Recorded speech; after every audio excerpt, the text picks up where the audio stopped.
अस्सलाम वालेकुम नाज़रीन, आप लोग कैसे हैं। उम्मीद करती हूँ कि आप लोग खैरियत से होंगे। माशा अल्लाह, सुबहान अल्लाह।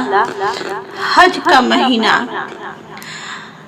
हज से मुराद, हज किसे कहते हैं। हज नाम है एहराम बांधकर 9 जुल्हिज्जा को मैदान अराफात में ठहरने और काबा मुअज्जमा के तवाफ का। उसके लिए एक खास वक्त मुकर्रर है कि उसमें यह अफ़आल किए जाएं तो हज है। हज की शरई हैसियत। हज की शरई हैसियत क्या है। हज करना फर्ज है। क्या हज करना हर एक पर फर्ज है। जी नहीं, हर एक पर फर्ज नहीं, बल्कि सिर्फ उन लोगों पर फर्ज है जो उसकी इस्तीताअत रखते हैं। जैसा कि फरमाने बारी ताला, जैसे कि फरमाने बारी ताला, वलिल्लाहि अलन्नासि हज्जुल बैति मन इस्तताअ इलैहि सबीला। तर्जमा कंजुल ईमान, और अल्लाह के लिए लोगों पर इस घर का हज करना है जो उस तक चल सके। सल्लु अलल हबीब सल्लल्लाहु ताला अला मुहम्मद। अगर कोई शख्स साहिबे इस्तीताअत हो तो क्या उस पर हर साल हज करना फर्ज होगा। जी नहीं, हज सिर्फ जिंदगी में एक बार फर्ज है। जब एक बार हज कर लिया तो अब हर साल इस्तीताअत के बावजूद फर्ज नहीं। जो शख्स इस्तीताअत रखते हुए हज न करे, इसके मुतालिक क्या हुक्म है। जो शख्स इस्तीताअत के बावजूद हज न करे, उसके मुतालिक सरकारे नामुदार मदीने के ताजदार सल्लल्लाहु ताला अलैहि वसल्लम ने इरशाद फरमाया, जिसे हज करने से न हाजते जाहिरा माने हुई, न जालिम बादशाह, न कोई ऐसा मर्ज जो रोक दे, फिर बगैर हज किए मर गया तो चाहे यहूदी होकर मरे या नसरानी होकर। हज किस साल फर्ज हुआ। हज 9 हिजरी में फर्ज हुआ। इसकी फर्जियत कतई है। जो उसके फर्जियत का इनकार करे काफिर है।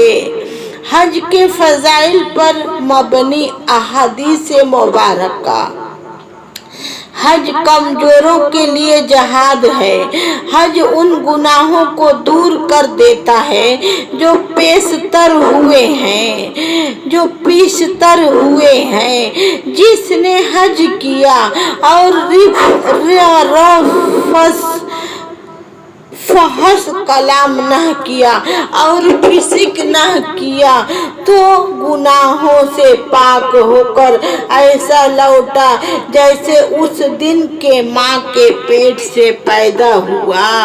हजो उम्रह मुहताजी और गुनाहों को ऐसे दूर करते हैं जैसे भट्टी लोहे और चांदी और सोने के मैल को दूर करती है। सल्लु अलल हबीब सल्लल्लाहु ताला अला मुहम्मद।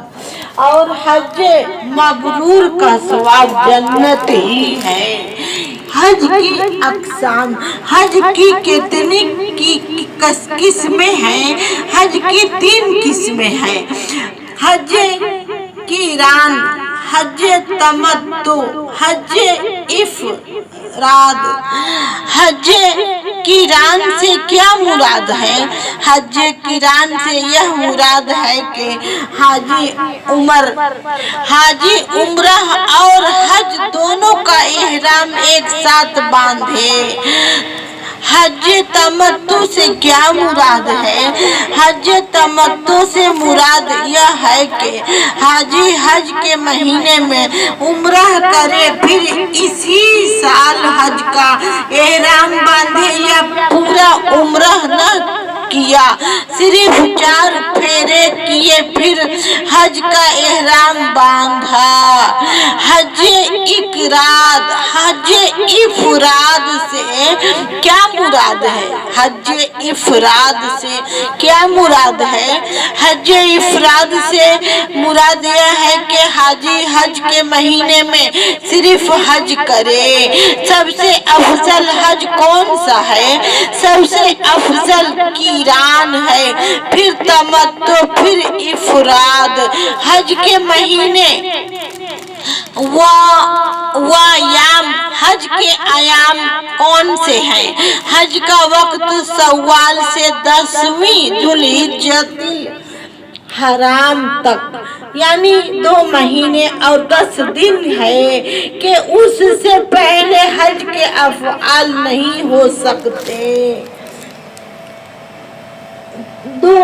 ذوالحجۃ الحرام کی 8 تاریخ کے افعال حج کے دوران ذوالحجۃ الحرام کی 8 تاریخ کو کیا کام کیے جاتے ہیں؟ حج کے دوران ذوالحجۃ الحرام کی 8 تاریخ کو درج ذیل کام کیے جاتے ہیں۔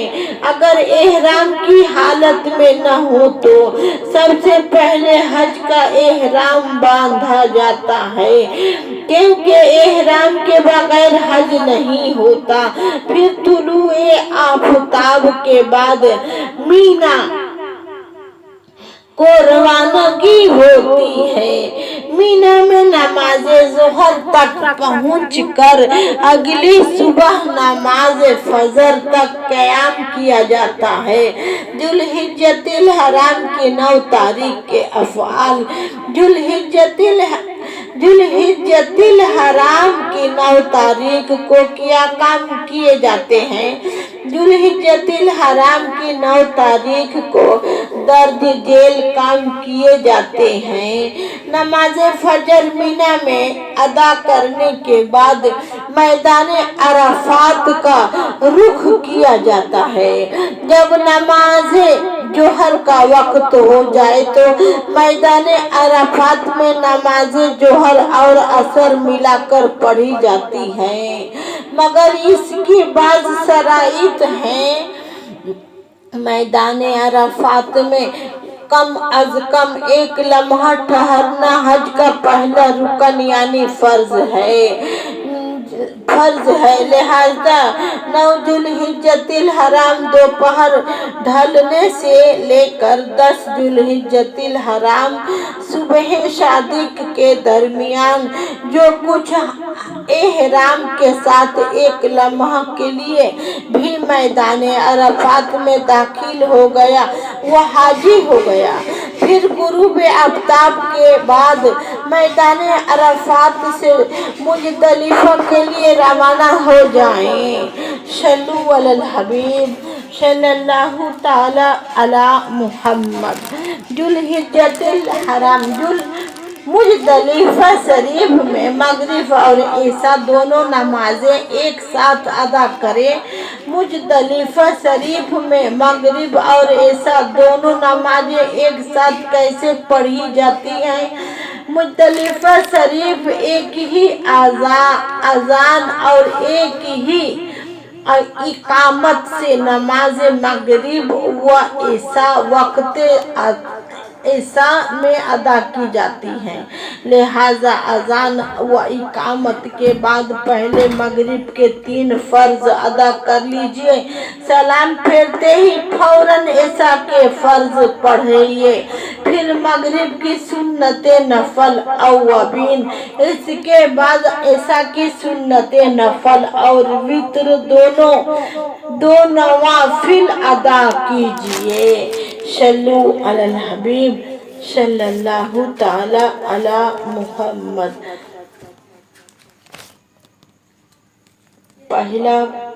पार्ट नंबर पहला।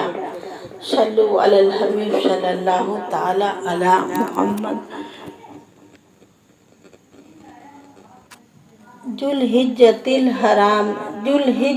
हराम की 10 तारीख के अफ़आल। जुल्हिज्जतिल हराम की 10 तारीख को क्या काम किए जाते हैं? जुल्हिज्जतिल हराम की 10 तारीख को दर्ज जेल काम किए जाते हैं। 10वीं रात को मुज़दलिफ़ा में क़ियाम करना सुन्नत मुअक्कदा और कम अज़ कम हाजी का 1 लम्हा वहाँ ठहरना वाजिब है।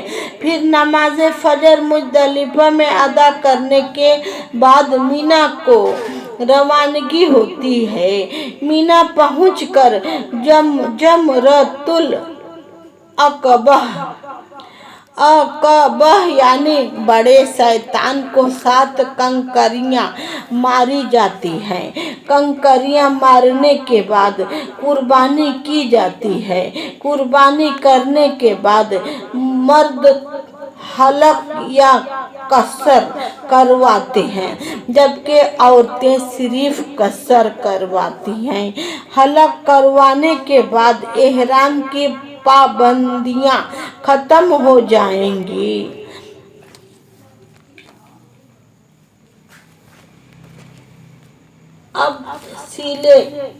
अब सिले हुए कपड़े पहन सकते हैं। अब हज का आखिरी फर्ज तवाफ़ु ज़ियारत किया जाता है। तवाफ़ु ज़ियारत से क्या मुराद है? 10 जुल्हिज्जतिल हराम से 12 जुल्हिज्जतिल हराम के सूरज गुरूब होने से पहले काबा मुशर्रफा के तवाफ को पहुंच हज का दूसरा बड़ा रुकन फर्ज तवाफ़ुल ज़ियारत कहा जाता है। उसके बाद हज मुकम्मल हो जाता है।